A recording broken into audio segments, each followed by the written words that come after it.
ایک دفعہ سقراط اپنے شاگرد کے ساتھ بازار سے گزر رہا تھا۔ وہ دونوں باتیں کرتے جا رہے تھے کہ اچانک ہی ایک آدمی سامنے آیا اور سقراط کو برا بھلا کہنے لگا۔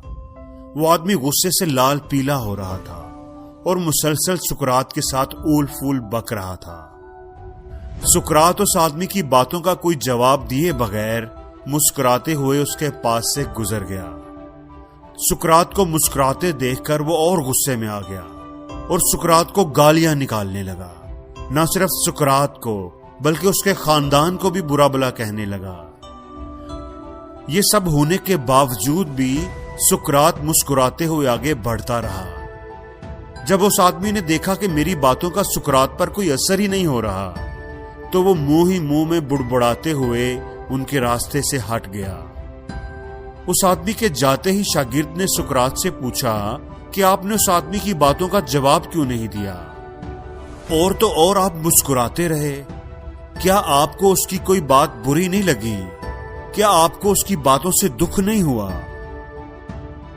سقراط نے شاگرد کی طرف ایک نظر دیکھا لیکن اس کی بات کا جواب دینے کی بجائے اسے اپنے پیچھے آنے کا اشارہ کیا۔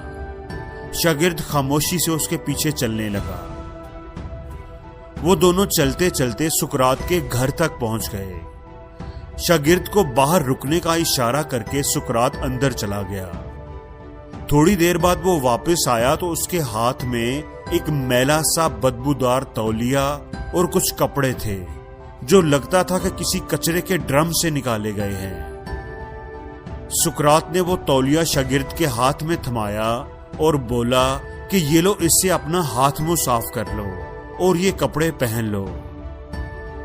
ان کپڑوں سے انتہائی گندی بو آ رہی تھی۔ شاگرد نے انہیں ہاتھ میں لیتے ہی دور پھینک دیا۔ میں انہیں کیسے پہن سکتا ہوں؟ یہ تو انتہائی گندے اور بدبودار ہیں۔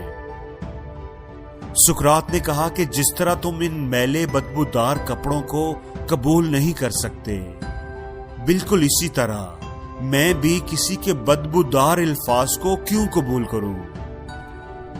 اگر کوئی بغیر کسی وجہ کے آپ کو برا بھلا کہتا ہے اور آپ اس کی باتوں سے پریشان ہو جاتے ہیں، اپنے کام چھوڑ کر اس کی ان فضول باتوں کے بارے سوچنے لگتے ہیں، ان پر غصہ کرنے لگتے ہیں، تو یہ بالکل ایسے ہی ہے جیسے آپ نے اپنے اچھے اور صاف ستھرے کپڑے اتار کر کسی کے دیے ہوئے میلے کچیلے بدبودار کپڑے پہن لیے ہوں۔ دوستو، اکثر ایسا ہوتا ہے کہ ہم بڑے اچھے موڈ میں ہوتے ہیں، کہیں جا رہے ہوتے ہیں، گاڑی ڈرائیو کر رہے ہوتے ہیں اور کوئی بلا وجہ ہی ہم سے جھگڑ پڑتا ہے اور ہم اس کی وجہ سے اپنا موڈ خراب کر لیتے ہیں، اپنا دن خراب کر لیتے ہیں۔